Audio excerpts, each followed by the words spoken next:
Train to the Plastic Underground. Approaching the station. Please stand away from the platform edge.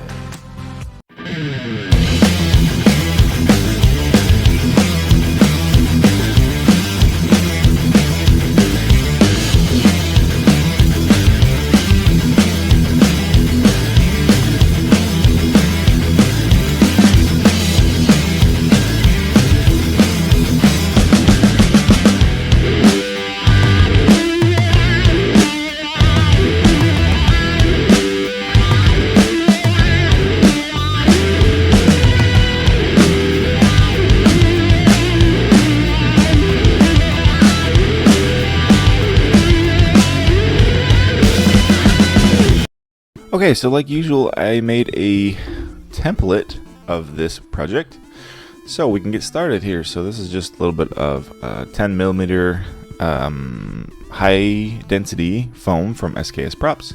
Been using this stuff a lot. I really like it, and it's well worth the price. So just tracing out the base of the controller on some of that 10 millimeter, cutting that out. So I end up with a little controller. I'm just kind of straightening that foam out and kind of. This is to scale from everything that I have read. And so now this top piece here is some 2 millimeter what the foam. Still have some of this stuff left. So I decided to use it. It's a little bit thicker. It's a little bit more rigid. It'll help keep that top flat. This pink foam here is some like 1 or 2 millimeter. It's that cheap stuff you can buy at Walmart. So I'm using that for the D-pad. Using my Sharpie cap here, you can see I'm using it as like a little hole punch. And this is some 5 millimeter craft foam. Use that as a little hole punch. It cuts through the foam. And you can take your blade and pop that out of the cap. And I do that twice. I do that for the A button and the B button.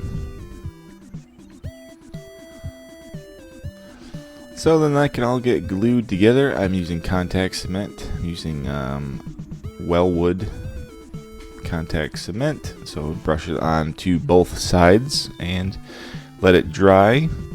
And then you can stick it in place forever. The D-pad got the 2 millimeter what the foam for the back, and the top got that thin piece just so I could cut the little triangle parts out of it to make those recessed. And then that top piece can get glued on the controller. And then I go ahead and cut the D-pad out. Then I glue everything together. Glue these little buttons on. Using my template, I cut the holes out to draw specifically on there where those need to get glued, so I can apply glue to those exact spots and make sure that everything is spaced accordingly.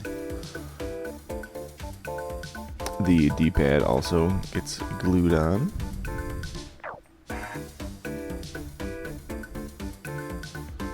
And then we can start cutting the 2 select and start buttons. So just cut a little rectangles out, and using my scissors here, just kind of cutting the corners off just to make it look like they are round. Then I can go ahead and glue those in place. I use my knife here just to get these like right exactly where I want them to be. A lot easier than using my big sausage fingers. And kind of push them, get them lined up. Then I use a Sharpie and draw the seam line. Then I go ahead and cut the seam line and hit that with a heat gun, get everything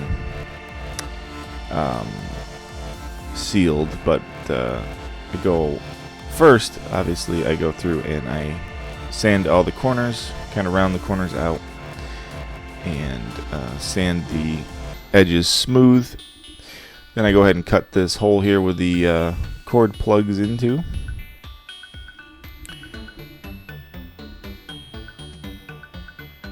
And then I can give everything a good heat seal. This seals the foam kind of shrinks all of the molecules together so it's not so porousy, and it also will open up that saw cut that we did. So here I am starting working on the plug. So I cut out, these are 2 pieces of 10mm glued together, and so I cut out a big rectangle and a smaller rectangle. I have the templates for you guys. You can see I'm kind of working on that picture I drew. I just drew a quick sketch. So that is that. And then, so for the base of the controller, I drew that shape. Now I'm cutting an angle on both sides. I cut an inward angle. And then a straight cut. And then I cut that shape out, and it gives me this like triangle rectangle thing. It's kind of a weird shape, but there it is, and then that'll match up to the big square. And then the corner gets cut off of that longer rectangle. That's the actual part that plugs in to the Nintendo. So I go ahead and glue everything together. You can see I drew an arrow on that piece too, just to keep reminding myself that that's the direction it goes, towards the front, so I don't like glue it sideways or whatever. It's kind of easy to flip stuff around, and when you've been looking at rectangles for so long, it's easy to get them wrong. So I glue the front piece on, then using my blade I go around and I cut the seam there, and then I glue on some thin foam to the side, just for some detail pieces. These are like the grips that help you like hold when you pull and push the controller into the console. So then using my little pliers here and just pulling out the loose foam from that cut is a technique I do. I actually had a comment a little while ago asked me how I did this on my Boba Fett helmet, how I cut those triangles out. This is it. That's how I do it. I cut the shape out, and then I use my pliers and just kind of pull the loose foam out, and then I'll use my Dremel to smooth out the bottom where the cut is kind of jagged, if you're gonna see it. So here I am using some Mod Podge and just using this as the sealer. This seals the foam. The Mod Podge soaks into the foam and gives it a good base for paint. Here's a little bit of matte white. I've been using this paint a lot for like priming 3D prints and that kind of stuff. And as much as white is a pain to me, it's always good to start with white on a project. Everything seems to paint so much better on top of it, especially like bright colors. If you start with a white color, light colors always look better and take less coats too. So I kind of go around here with this light gray with just a brush, and I just brush this on. I don't do the entire thing. I kind of know where that color is going to be, so I kind of keep that top open just because there's going to be more details up there. So paint that whole thing. I don't show it on camera, but I also put like 3 or 4 coats on the back of the controller because I didn't spray it with the white primer. Then this controller, the plug here, I go around and I paint that black, match the cord. This cord is just an old cord I had in the basement. I have a whole box of old cords, extension cords, phone chargers, all that kind of stuff. And that works out perfect for stuff like this. I usually use them for like wiring, for like actually like the wire inside for running lights and LEDs and that kind of stuff. Well, every once in a while that really comes in handy for like this kind of weird stuff. And I go around here and I paint all the D-pad black. Do a couple coats of that. This is some gloss black paint I'm using.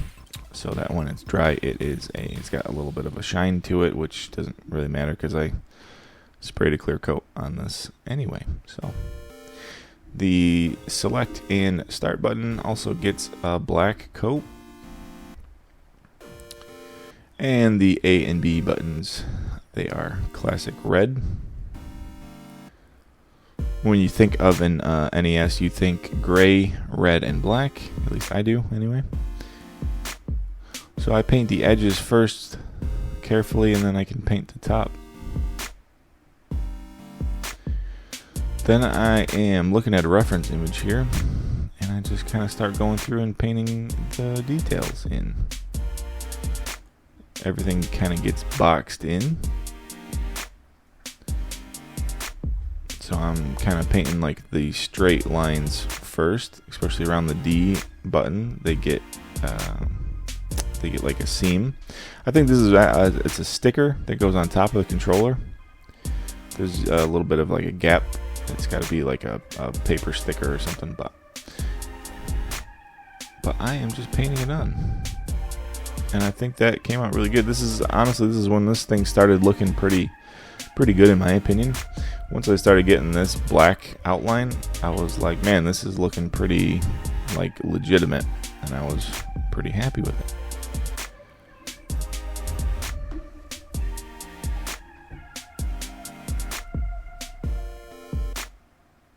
So once all the black is done, I'm going in with some darker gray. The other nice thing about this project is that all these colors I had on hand. I didn't have to mix any custom colors. I literally just used a light gray paint and a dark gray paint, a black and a red, and I had all that stuff already. So that was kind of sweet. You've seen recently I've made a wet palette for specifically mixing colors for like figures and that kind of stuff, and that's come in really handy. But it is always nicer if you have the exact color and you can just paint it directly on the thing. It's just so much easier and nicer.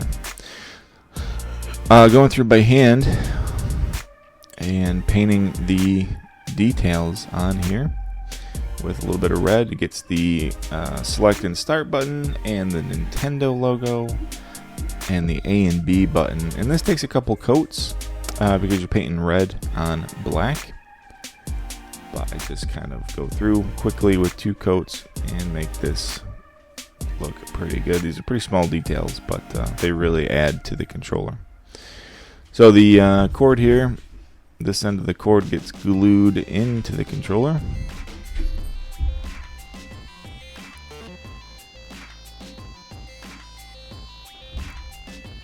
It's funny, that hole, it just looks like a hole, but when I recently looked at like a real controller, that's exactly how it looks. It's literally just a hole, and that thing is like sticking in there. So yeah, it looked funny, but no, that's what it looks like. So let that dry, and then I can wrap up the cord. Give this a pretty good look, like you just got done playing, and you. At least this is what I always used to do. I used to keep my cords kind of put together. I don't know. Maybe that was bad for cords. I don't remember. But anyway, there you go. So last time I made this cartridge, and now I have a controller, and we'll see. Maybe something will be next. Maybe I will be making a full NES. I don't know. But I'm having fun with this project. Hope you are too. Hope you like it, and share it and subscribe.